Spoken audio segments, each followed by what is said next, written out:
অবৈধ প্রবাসীদের সুখবর দিল আরব আমিরাত। বিস্তারিত জানতে ভিডিওটির শেষ পর্যন্ত দেখুন। সংযুক্ত আরব আমিরাতে চলছে অবৈধভাবে অবস্থানরত প্রবাসীদের বৈধ হবার বিশেষ সুযোগ সাধারণ ক্ষমা। এ সাধারণ ক্ষমার মেয়াদকাল ৩১ অক্টোবর থেকে বৃদ্ধি করে ৩১ ডিসেম্বর ২০২৪ পর্যন্ত আরও ২ মাস বাড়ানো হয়েছে। ফলে অবৈধরা বৈধ হয়ে দেশটিতে অবস্থান করার অথবা বৈধভাবে দেশে চলে যাবার সুযোগ পাচ্ছেন।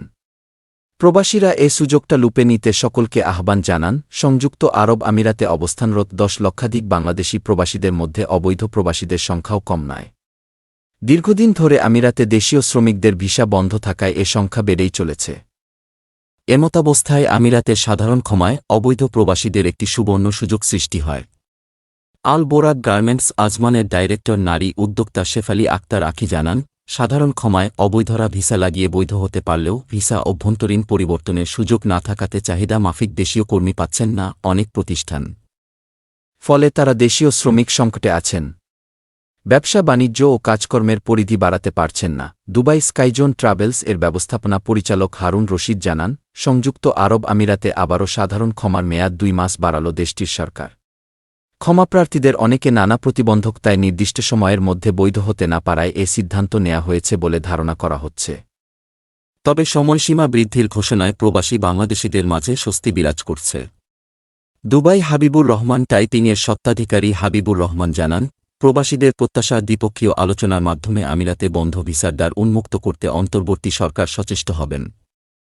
Bangladesh consulate general Dubai consul general Mohammad Rasheduzzaman বলেন, ১ সেপ্টেম্বর থেকে সাধারণ ক্ষমা ঘোষণার পর বাংলাদেশি অবৈধ অভিবাসীদের সেবা দিতে সংযুক্ত আরব আমিরাতে বাংলাদেশের ২টি মিশন থেকে বিশেষ পদক্ষেপ গ্রহণ করা হয়েছিল। প্রবাসীরা যাতে সাধারণ ক্ষমার সুযোগ নিতে পারেন সে লক্ষ্যে মিশনের পাসপোর্ট উইং এবং লেবার উইংকে স্বয়ংক্রিয় করতে জনবল বাড়ানো হয়েছিল। যারা সাধারণ ক্ষমার সুযোগ নিতে ৩১ অক্টোবর পর্যন্ত পাসপোর্ট হাতে পাননি, তারা এখন নির্বিঘ্নে সুযোগটি গ্রহণ করতে পারছেন। তিনি বলেন, সংযুক্ত আরব আমিরাত সরকারের দেয়া সাধারণ ক্ষমা ডিসেম্বরের ৩০ তারিখ পর্যন্ত আরও ২ মাস বৃদ্ধি করা হয়েছে। আমি আহ্বান করব যারা এখনও পর্যন্ত অবৈধ আছেন তারা যেন এই সুযোগটা কাজে লাগান। যাদের পাসপোর্টের মেয়াদ শেষ হয়ে গেছে বা হারিয়ে গেছে অথবা নতুন পাসপোর্ট করাতে চান সেসব বাংলাদেশিদের দ্রুত পাসপোর্ট করিয়ে নিয়ে ক্ষমার বর্ধিত সুযোগ কাজে লাগানোর তাগিদ দিয়েছেন। তিনি বলেন, মেয়াদ ২ মাস বাড়ানোয় ১ নভেম্বর থেকে ৩১ ডিসেম্বর পর্যন্ত যেমন প্রবাসীদের মাঝে স্বস্তি ফিরে এসেছে, তেমন আমরাও চাই বৈধতা লাভে ভিসা প্রত্যাশী প্রবাসী বাংলাদেশিরা যেন সুযোগটি কাজে লাগাতে পারেন। সেজন্য সহজতর পরিষেবা বৃদ্ধি ও বিশেষ ব্যবস্থাসহ সর্বোচ্চ অগ্রাধিকার ভিত্তিতে যথাসময়ে পাসপোর্ট দেশ ত্যাগে ট্রাভেল পারমিট করিয়ে দেওয়ার ক্ষেত্রে সরকার, দূতাবাস ও কনসুলেট খুবই সক্রিয়। তিনি আরও বলেন, দুবাই আল আবির সেন্টারে কনসুলেটের হেল্প ডেস্ক রয়েছে, সেখান থেকেও সহযোগিতা নেওয়া যেতে পারে। আমিরাতের প্রসিদ্ধ বা বড় কোম্পানিগুলোর পক্ষ থেকে আবির সেন্টারে বুথ খোলা হয়েছে।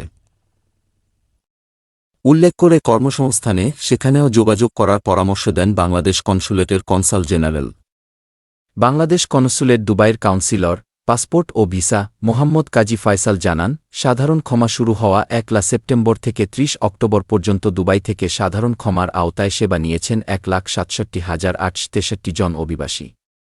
এ সময় প্রবাসীরা পাসপোর্ট গ্রহণ করেছেন ১,২৭,৬৭০।